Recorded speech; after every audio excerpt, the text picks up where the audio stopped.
the quiet suburbs of Chicago, a seemingly ordinary morning in 1982 took a dark turn. A 12-year-old girl's sore throat, a postal worker's sudden death, and a family's grief set off a chain of events that would shock the nation. Hey guys! Welcome back, where we unravel the chilling mystery of the Tylenol poisonings, a tragic saga that not only claimed lives but reshaped how we trust the very medications meant to heal us. Stay with us as we delve into the eerie details of this cold case that forever changed history. The morning of September 29, 1982, marked the onset of a tragic medical enigma when 12-year-old Mary Kellerman of Elk Grove Village fell victim to a sore throat and runny nose. Unaware of the danger within, her parents administered an extra-strength Tylenol tablet contaminated with deadly potassium cyanide. Tragically, Mary succumbed to the poisoning by 7 a.m., sending shockwaves across the nation within a week and instilling widespread fear. This heartbreaking incident prompted a transformative shift in how over-the-counter drugs are perceived and handled.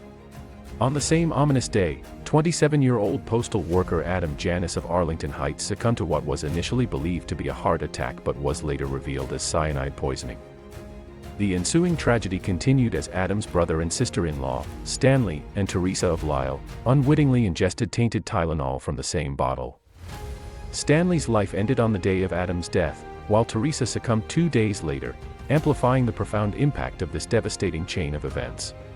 In the ensuing days, an eerie pattern unfolded with 3 more mysterious deaths: 35-year-old Mary McFarland from Elmhurst, Illinois, 35-year-old Paula Prince from Chicago, and 27-year-old Mary Weiner from Winfield, Illinois.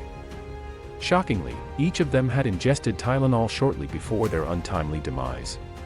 It was in the early days of October 1982 that investigators, connecting the dots, established the link between these poisoning deaths and Tylenol, the best-selling non-prescription pain reliever in the United States at that time. The gelatin-based capsules, known for their smooth texture and ease of swallowing, had become especially popular. Tragically, each victim had ingested a Tylenol capsule unknowingly tainted with a lethal dose of cyanide.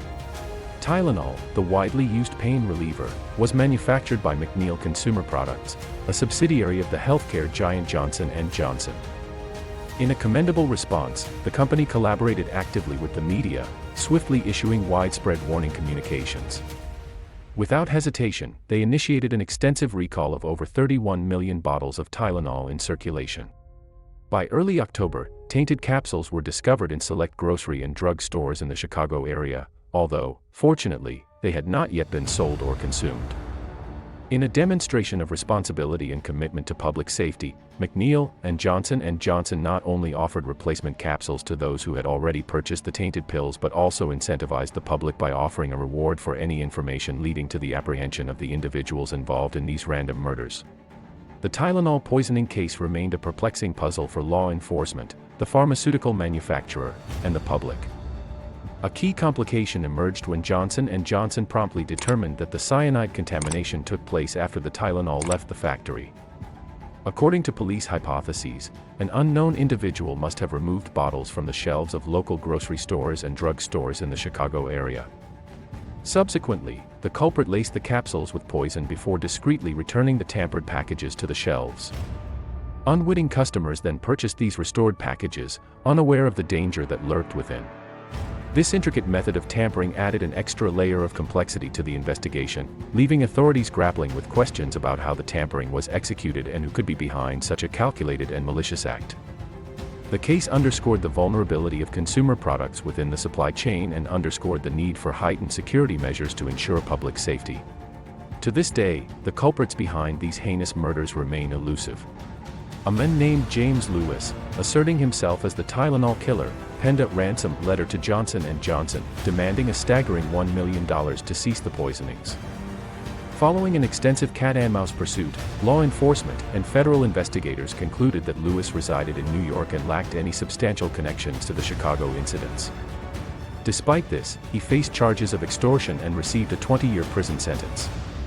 Remarkably, he was released in 1995 after serving a reduced term of 13 years.